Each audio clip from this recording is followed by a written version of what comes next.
Today's episode of Beyond the Mask is presented by the insurance specialists at Bright Think Wealth Strategies. Find the disability insurance coverage that fits you best right now. Email Robert Smith at rsmithjr@financialguide.com. The show is also made possible by the team at CRNA Financial Planning. Get a free consultation today to be guided through the complexities of investing and financial planning. Just visit crnafinancialplanning.com. We'd also like to thank Helping Hands and OSA EMR for their support of the show. And don't forget, listening to our podcast can earn you Class B credits. For more information on how you can submit them, check out the CE Credit tab on our website, beyondthemaskpodcast.com. Welcome to Beyond the Mask, Innovation and Opportunities for CRNAs with Jeremy Stanley and Sharon Pierce. We know you spend your day caring for your patient's best interests. On our show, we want to care for you. Join us as we leave the operating room and learn the latest in the CRNA industry. Beyond the Mask starts in 10, 9, 8, 7.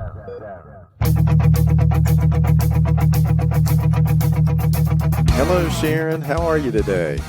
Well, I'm doing just great on this lovely Sunday afternoon, and I'm in here taping with you while you prepare to go to Costa Rica and leave the rest of the world behind. Well, I'm going to check out for a few days, and hopefully the cell phone won't work, the email won't work, which I doubt very seriously, but hopefully be able to get away for a couple days anyway.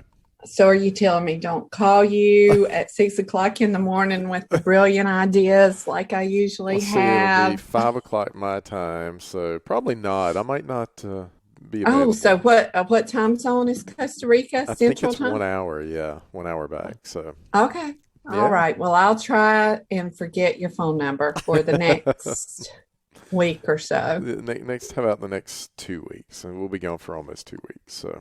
Oh, don't rub that in. Yeah, well, well, I am excited about this episode today. And first, I just want to say hello to our listeners and welcome them to the show, because without them, we wouldn't have a show, as you know. And Sharon, this one is one that I have been thinking about doing for a long time. It probably seems even a longer time for you. That's true. Today, we're going to talk about your journey of going back to school to get your DNP, and some of the highs along the way and some of the lows, and some of the whys. So hopefully some of our listeners out there who might be contemplating this can understand the reasoning of what you've done, and it could give them guidance to go. It could say, oh, heck no, I'm not going. So, I think it's going to be a great show today, and I'm looking forward to it. I appreciate you obliging us with this opportunity today. Oh, absolutely, Jeremy. Anything for you, as she rolls her eyes. Yeah. No better than that. Well, I do want to chat for just a moment about really probably an extreme low that you've had, and some of our listeners, might have known about your granddaughter, Emma Kate, and I'm gonna let you kind of expound upon this and talk about probably what I would consider probably one of the lows of your life. That would be true. My son-in-law, as many of the listeners know, is a CRNA, and he is a fantastic man. If I could have handpicked somebody to marry my daughter, I couldn't have done any better myself, because Grant Brecken is a phenomenal human being. But anyway, he and my daughter were expecting our first grandbaby. And my daughter developed severe preeclampsia, had been hospitalized for 3 weeks, and they had to go ahead and section her and take the baby. And Emma Kate was 27 weeks. And she was doing amazing whenever they first delivered her. Actually, she was very strong, and they even considered not intubating her for just a little bit. She cried, but of course, being a preemie, they did intubate her. And 3 days later, we still don't know what happened, but Emma Kate passed away. So it's been a very sad time for us. I was looking so forward to being a GG. We had lots of discussions about what I was going to be called, and I really don't think I look like a granny or a grandma or anything like that. So I was going to be Gigi, and it's been quite devastating. And, sometimes you do things in your life you never thought you would do. And I have always said that I would never have a tattoo in my entire life. I just always said, well, what's it going to look like when you're 70 or 80? Men can get away with those things, but I never thought women could. But after Emma Kate passed, my daughter was very upset, surely as she should be and is, and said, would Emma Kate be forgotten? And I don't know what came over me, but I said, absolutely not. And I'm going to get her footprint tattooed on my wrist. And my daughter looked at me and said, who are you? So that's what I did. I had her actual footprint tattooed on my right inner wrist so that every time I wave at someone, every time I put makeup on in the morning, every time I brush my teeth, I look in the mirror and I see her footprint. So she will be forever remembered. And an even sadder part of this is one of the reasons why I went to Yale was so that my grandchildren could go. They still have the legacy program at Yale, and I said I'm going to go so that my grandchildren can go one day. So unfortunately, Emma Kate will not be able to go, but I will tell you there's healing going forward. And there was an organization that came in called Halos that just takes over whenever there's a death of a child, and they took care of everything for us. And there's a walk team been put together by a colleague of Grant's that he works with, Jillian. I can never say her last name, Jillian. I'm going to butcher it. But anyway, she's put together a walk team to walk for Emma Kate through this organization called Halos. So if anybody wants to donate, you can just go online and look up Halos and Emma Kate Brecken, or go to my Facebook page. But that's my low for this year, and all the people who have reached out to me and Pierce, we just so appreciate it. So anyway, that's enough of the low stuff. Let's talk about the highs, Jeremy. Yeah, definitely. Well, you and I have had lots of conversations around this, Sharon, and I'm deeply, deeply sorry. And I know a lot of our listeners and a lot of your friends and people you didn't even know were your friends, have reached out. And so let's get. And I made it all the way through without crying. That's pretty good. You did a great job. You did a great job. So let's talk about your journey of going back to get your DNP. Now, I remember us having this conversation and me looking at you like, have you lost your cotton picking mind? Why? And now I'm a tatted up mama.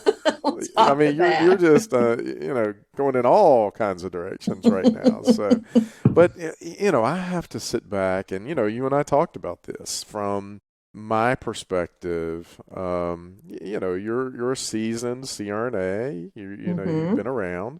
You've accomplished so much. I've been around. Wait just a minute, You've been around the industry. I just mean the industry. You've been around for a little while. You've accomplished so much. I mean, you've done so many things in the state of North Carolina. You've held so many positions at ANA, president of ANA. You and I have this podcast together supporting CRNAs and nursing across the country. You've got this political, the nurses, what is it called, Sharon? Help me out here. I can't think. The candidate school for nurses. Yeah.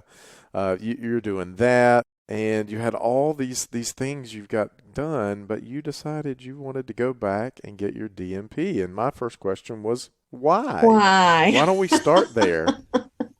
And being the financial guy that you are, your question was, well, what's your ROI on this? Exactly. And will you ever get your investment back? And, Right.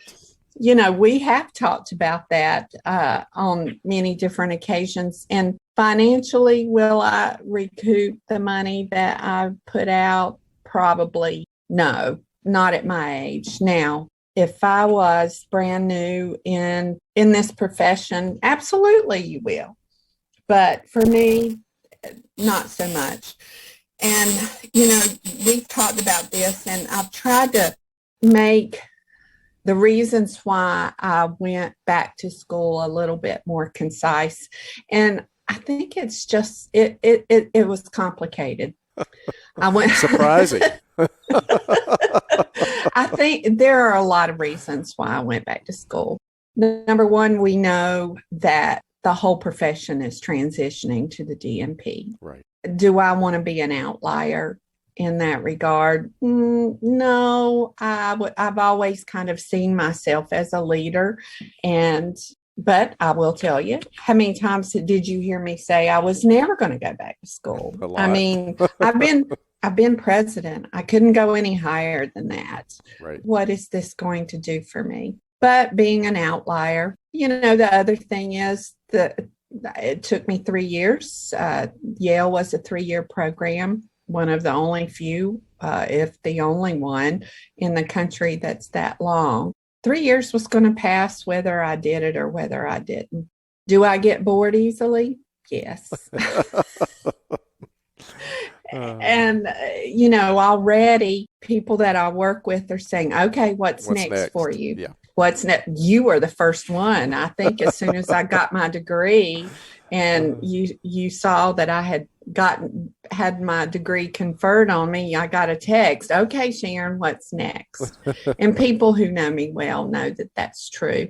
I had been encouraged to go back to school. Kevin Driscoll, who's been on this podcast with us, was one of the main ones who encouraged me to go to Yale. And then, of course, Kimberly Gordon, because I talked to Kimberly and said, Kevin said I should go to Yale, and they're looking for people like me. And she said, well, you should do it. And honestly, it truly had not crossed my mind that that was a possibility. Remember, I was just a country girl scratching out a living, kind of like what Larry Hornsby always says. I'm just a country boy scratching out a living.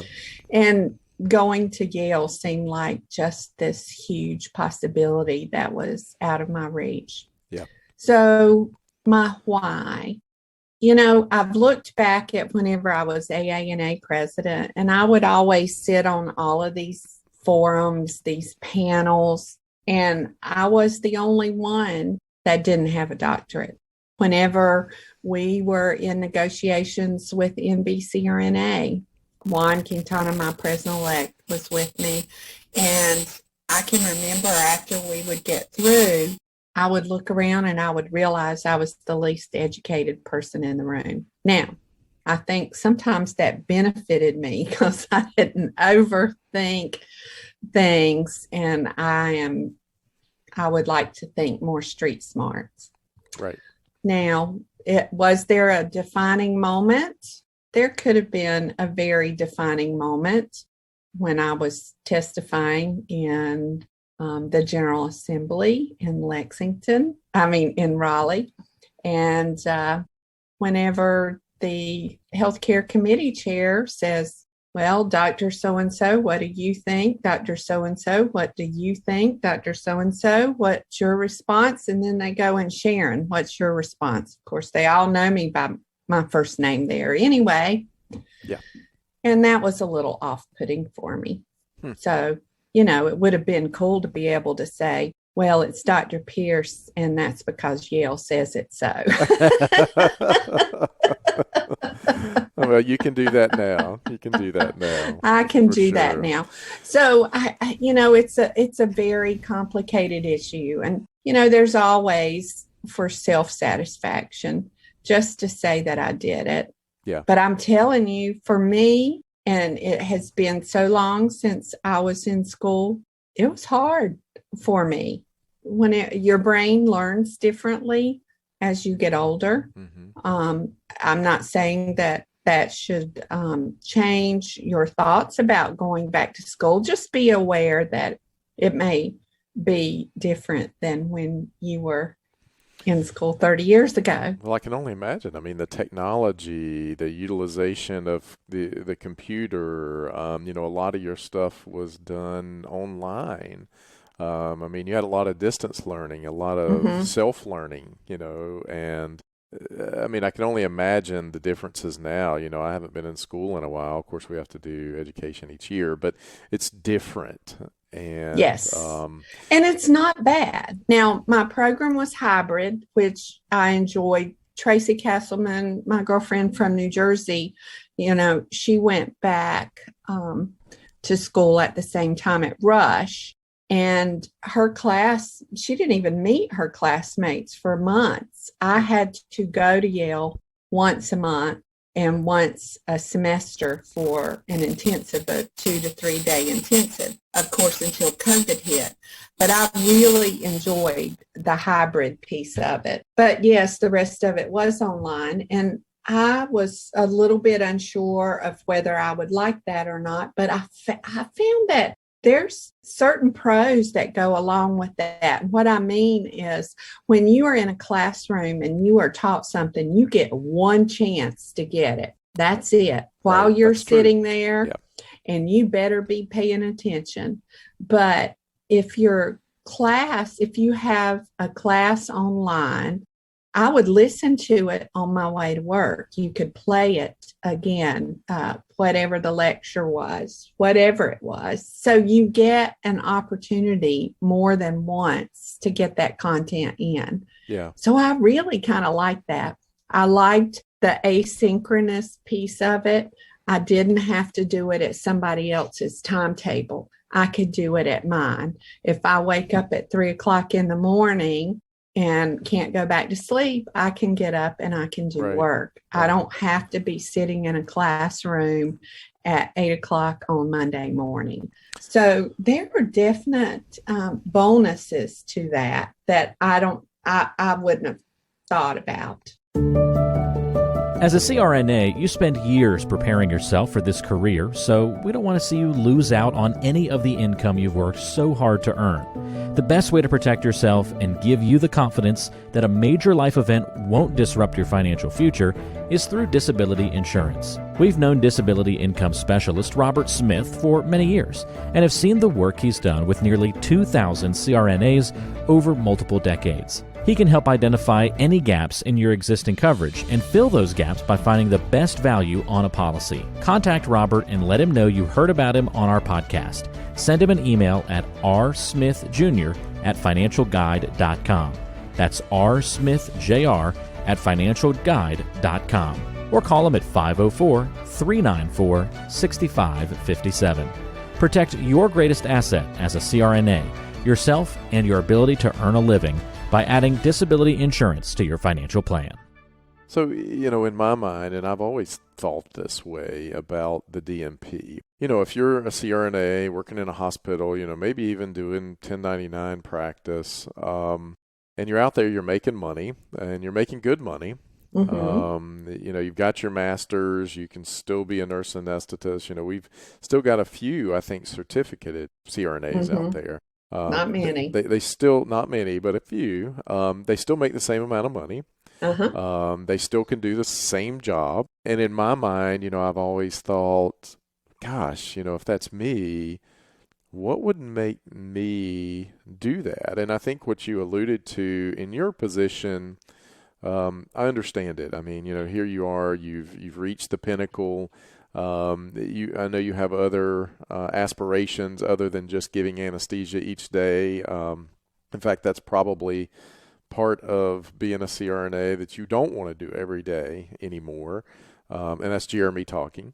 But I think that for our listeners out there who might be contemplating this or hear this, for me, it is a financial obligation. I mean, you spend a lot of money going to Yale.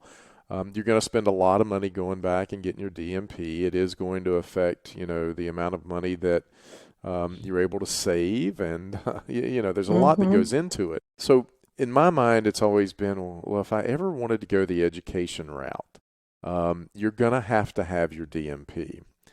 If I am a CRNA at a hospital giving anesthesia, and that's really my aspiration, why would someone like that want to go back who are not really active at ANA level? They're not active at their state association level, which is a lot of CRNAs out there. Why would they want to go back and do this? Well, I think we've got to address one thing. There are a couple of ways to get your doctorate. You can get a DNAP, which is anesthesia related, right, or a DNP. Now, I didn't have any interest in a DNAP because that's anesthesia focused. Right. I think that's going to do great things for our profession because it is anesthesia related, and it's for those nurse anesthetists who want to stay clinically focused. Right. And that's what now the schools are requiring. Well, they can, they are not all DNAP. Some of them are DNPs. Okay. So, yeah, so that's different. That's the reason why I chose a DNP, because I didn't want to be just anesthesia focused. And I will tell you, one of the best things about my program was that it had all different kinds of nurses in it. That I think we were like only 8 CRNAs have ever gone to the Yale program. So you got a different breadth then. Right. Yeah. I was around people who weren't like me, which I enjoyed. Sharon, I learned. All right, I'm just thinking of you going to Yale. I mean, the whole thing, you were around so many people in so many ways that weren't like you. I can imagine the first time you opened your mouth in class up there and they heard you, they were like, whoa, where did this backwoods girl come from? Oh, no. Well, they said, and where are you from? And I said, New York. But I went to school with a lot of nurse practitioners. They didn't understand CRNAs. And I think all across nursing, the different areas of nursing, we don't understand each other. So I think it was good for them to understand CRNA practice. They learned from me. I learned from them. Now, what was your original question? Well, I was just kind of painting that picture of that CRNA who's, working at the hospital, and what would, because there's so many CRNAs out there that are like that. And, I hear CRNAs say, kind of like you used to say, there is no way I'm going back to getting my doctorate. There's no possible way. I'm not going to make any more money. It's going to take time away from my family, What, and this is just your opinion, but there has to be an impetus like there was for you. And I don't know what that is for everyone, but I hear this a lot, from a lot of different CRNAs thinking, gosh, those people are crazy.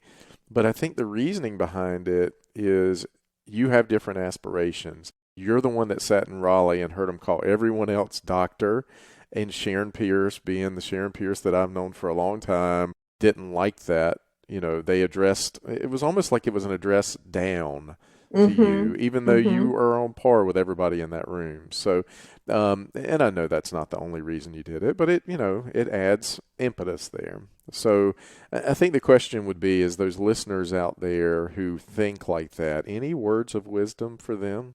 Oh, goodness. That's really putting me on the spot. I think it's going to be a good thing for our profession in the long run. We were one of the last bastions that hadn't gone to the doctoral route, and I'm talking about physical therapists had already went down this path. Talking about pharmacists had already gone down this path. And, Sandy Marie used to always say we did enough hours to get us a doctorate, but we didn't get a doctorate just because of all the clinical hours that we put in. And, we've been fighting this battle forever with our opponents where they denigrate our education. And it's a lot easier to understand a doctorate Yeah. than to say I'm a CRNA or I'm an advanced practice nurse. Right. So I think it will also give us some credibility in that regard. And another thing is it opens CRNAs up to another world. Now I will again agree totally with Sandy Marie. If you don't know how to maintain an airway, it doesn't matter what they call you. That's right. There you go. Because we are paid to give anesthesia. Right. But I think it opens your eyes to other possibilities. I know there was something on CRNA, SRNA talk recently about an anesthesiologist who is now the chief medical officer for, was it Amazon or something? And there were a lot of comments about it. But this will open us up to put us at other tables that we would not necessarily have been at. Yeah. I'm more likely to be invited to tables that I wouldn't have been invited to otherwise, because it's different when you say Dr. Pierce from Yale. Today's show is brought to you by the folks at CRNA Financial Planning, an independent consulting firm that offers financial planning services exclusively to CRNAs and their families. From planning for a child's future college expenses to building a predictable income stream in retirement, the firm is committed to offering you comprehensive financial services, customized to fit your unique needs and objectives. If you have questions about your financial future, get them answered. Call the team at 855-304-3748. That's 855-304-3748. Or go online to crnafinancialplanning.com. Let's kind of paint a picture, Sharon. So you applied, you got accepted. I know, right? Which is a good thing. But along the way, talk about for a few minutes here, there were times that you were probably elated, and there were times that you were probably, oh my gosh, what have I got myself into? You want to kind of hit on some of just a few of those spots, because I'm sure that everyone that goes back and even getting their master's, or getting their doctorate, when you take time out and go back and you're transitioning, there's going to be highs and lows. Oh, sure. I mean, every Saturday and Sunday I would get up, I would put my Yale shirt on, and I would sit in front of the computer for 12 hours on Saturday. Was that a high or a low? 12 hours on Sunday. Well, sometimes it was pretty low. Actually, I'm sitting here in the chair that I sat in for 3 years, and I've got to buy a new chair because there's a groove right where I have sat, and it's not very comfortable. I just haven't been out to get me a new desk chair. But on the other hand, I learned so much.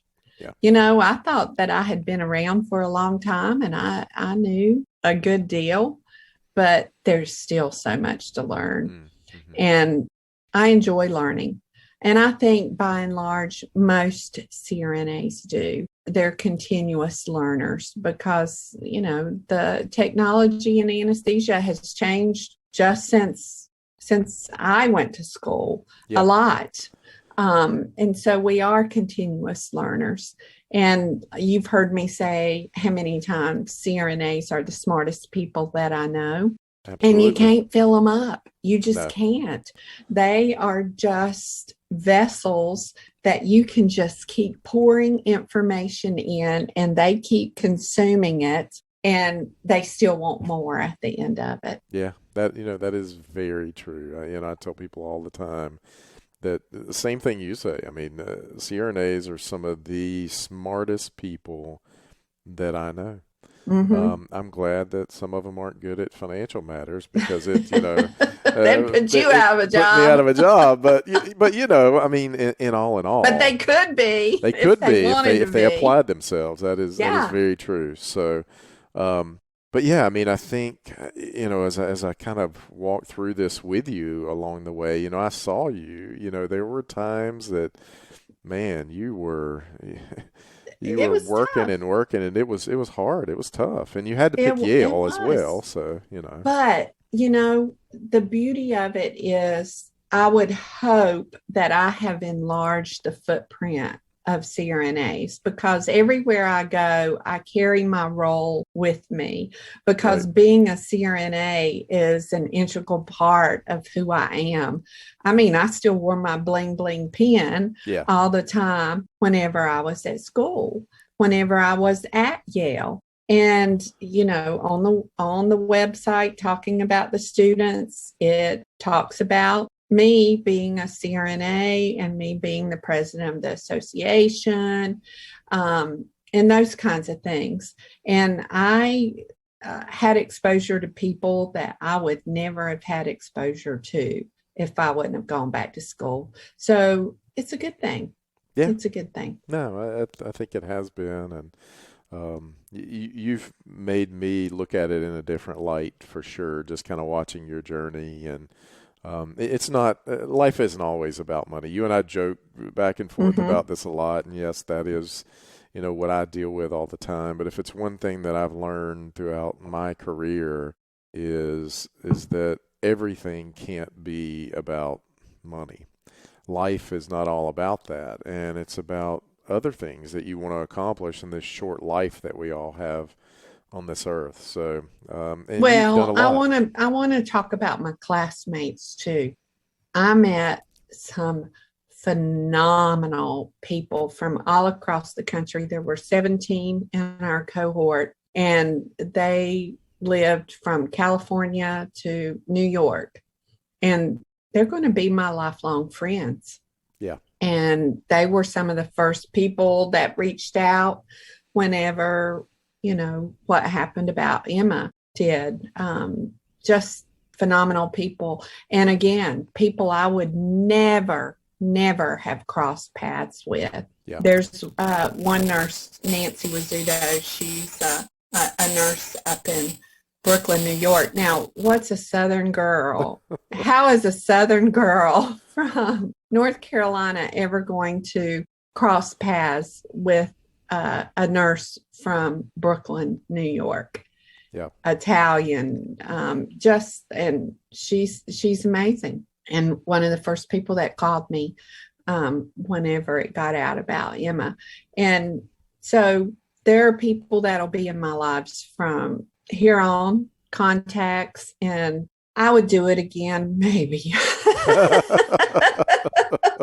Let's not say that. Let's just say I'm glad I did it. I'm Yeah. glad I did it. Well, it's always easier looking back. Mm-hmm. And it's so funny, and I even tell people, there's an analogy in my business is that, I can tell you all day long what the right thing to do financially is, but if you don't want to do it, you're not going to do it. And Right. we can always look back and say, oh, well, I made it through that. It wasn't as hard as I thought it was. And I can look at your situation and go, Sharon, this is what you need to do, and this is how to do it. Mm-hmm. But if you're sitting in the middle of a situation, one, you're emotionally involved in that situation, and two, sometimes you can't see the forest for the trees. Mm-hmm. But when you get out of that situation, you turn around and you look, you're like, oh, I understand now. Right. And I've found in life, as you have, we all go through these trials and tribulations, but when we turn around and look back, there's a reason for that. True. And in your case, with the DNP, I think right now we're not exactly sure where you're going with this, but I just have a feeling that one day we're going to look back and go, oh, that's the reason. I hope you're right, Jeremy. And usually you are. Uh, I'm still in the forest right now. The cobwebs haven't cleared yet, but it's Not over, Sharon. quite. It's over. It's done. You don't have to Not do that quite. anymore. So, Frank Purcell, when he found out I was going back to school, he said, Sharon, it's going to be interesting to see what you do with this because you're such an anomaly. what does that mean? He said, you've got all of these pieces, and I want to see how you fit them all together. Well, and I'll tell you, just speaking from someone who works with CRNAs all the time and knows a bunch of CRNAs across the country, you don't fit the persona of an academic CRNA.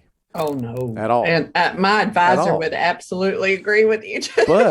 But you do bring smarts to that. It's not that they're any smarter, but you come at it at a different angle. And I think people need to recognize that about Sharon Pierce, is that there's nobody in the room smarter.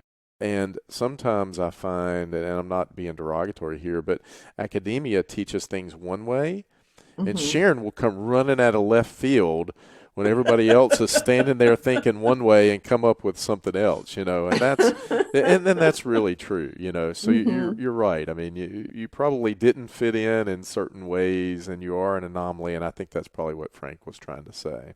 Well, I'll get it done.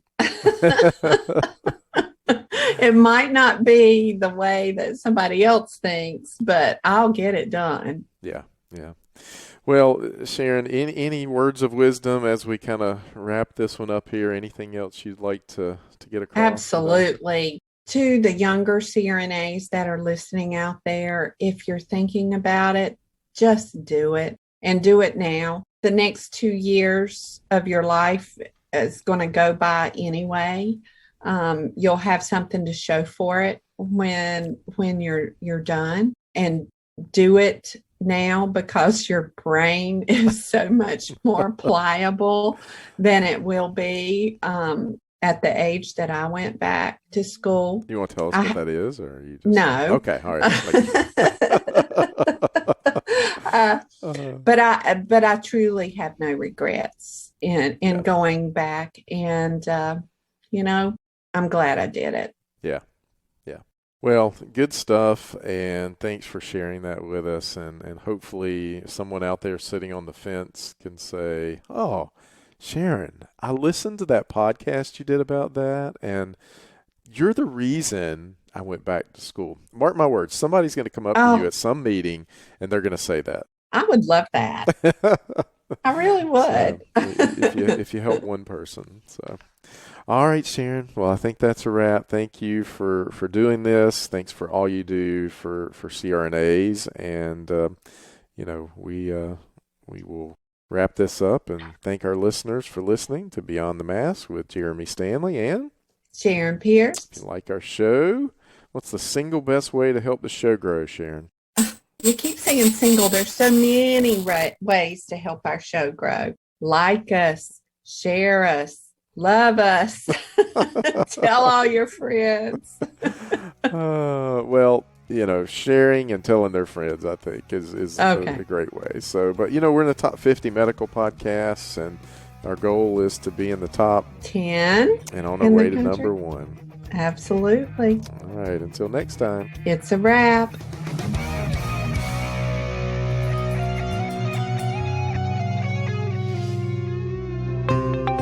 Have you thought about what would happen if you weren't able to work for 2 or 3 years? On average, 25% of people will file a disability claim, and most of us aren't prepared for that loss of income.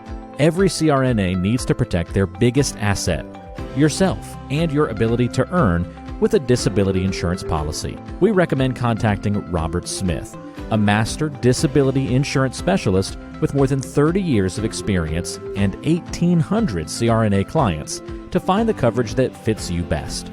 The best way to do that is to send him an email at rsmithjr@financialguide.com.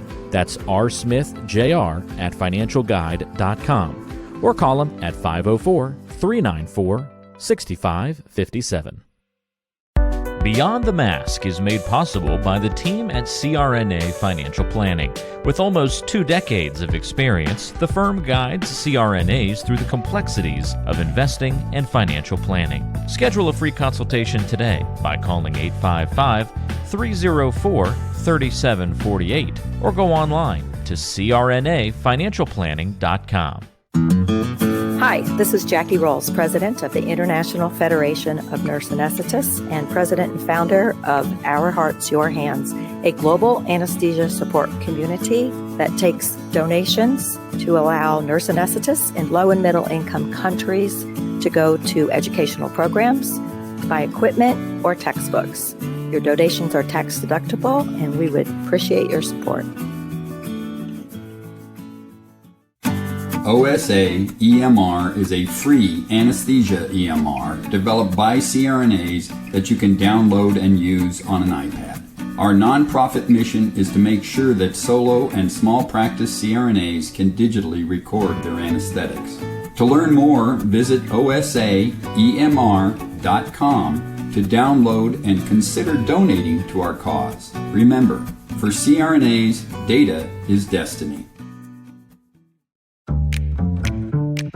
Be sure to subscribe to the show on Apple Podcasts, Google Podcasts, Spotify, Stitcher, and anywhere you like to listen to shows. Also be sure to check out BeyondTheMaskPodcast.com. Each episode is posted there with a corresponding blog post, and we timestamp important parts of the episode to help you quickly get to the content you're looking for. Also check out the special series section on the site. You can follow along and catch up on the CRNA History Series, episodes specifically about political conversations in the industry, or try the CRNA Personal Finance Series. It's all on BeyondTheMaskPodcast.com. And if you have a question for the show or want to be a guest, or even suggest a particular topic, fill out the contact form on the site or send an email directly to us at info@BeyondTheMaskPodcast.com. And lastly, let's take the conversation social. Check out our Beyond the Mask podcast Facebook page and Facebook group.